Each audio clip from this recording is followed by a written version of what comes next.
તો જય સિયારામ દરેક મિત્રોને જય સિયારામ જય સિયારામ જય સિયારામ. તો સ્વાગત છે મિત્રો તમારું અમારા આજના નવા બ્લોગમાં. તો મિત્રો અમારે રામા મંડળ ચાલુ છે પંચાસર ગામમાં. તો પંચાસર ગામમાં રામા મંડળ હોવાથી અમે અત્યારે જઈ રહ્યા છીએ રામા મંડળનું લાઈવ પ્રસારણ કરવા.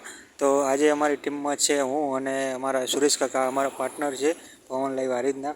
તો સુરેશ કાકા અને હું જઈ રહ્યા છીએ પવનલાઈ વારિદમાં અને સુરેશ કાકા કરે છે ગાડીની સાફ સફાઈ.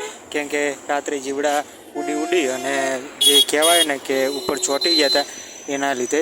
તો આ છે અમારી ગાડીનો આખો વ્યૂ કે ભાઈ કેવી સરસ મજાની ગાડી અમારી પવનલાઈ વારિદની જે છે આખી ગાડી છે. તો અમે ગમે ત્યારે લાઈવમાં જવાનું હોય તો નાનો સેટઅપ હોય તો ગાડી લઈને જઈએ છીએ, અને જો મોટું સેટઅપ હોય તો આઈસર અથવા તો ટ્રક લઈને જઈએ છીએ મોટા સેટઅપમાં, અથવા તો એનાથી નાનો સેટઅપ હોય તો છોટા હાથી અથવા તો સુપર કેરી ગાડી લઈને જઈએ છીએ. કેમ કે ઘણી બધી એલઈડીઓ હોય, સ્ટ્રક્ચર હોય, બેકગ્રાઉન્ડ એલઈડી હોય, તો એના લીધે અમે એ રીતે જઈએ છીએ. પણ આજે નાનો સેટઅપ છે તો સેટઅપ તો ત્યાં અમે મૂકીને આવ્યા હતા, પણ હવે ખાલી 5 દિવસ એમને અમારે ખાલી જવાનું હોય છે અને હું અને કાકા જઈએ છીએ. તો આજે હું છું, કદાચ કાલે હું અંબાજી જઈશ તો કાકા જશે અને તમને અંબાજીના સરસ મજાના વ્લોગ જોવા મળી જશે.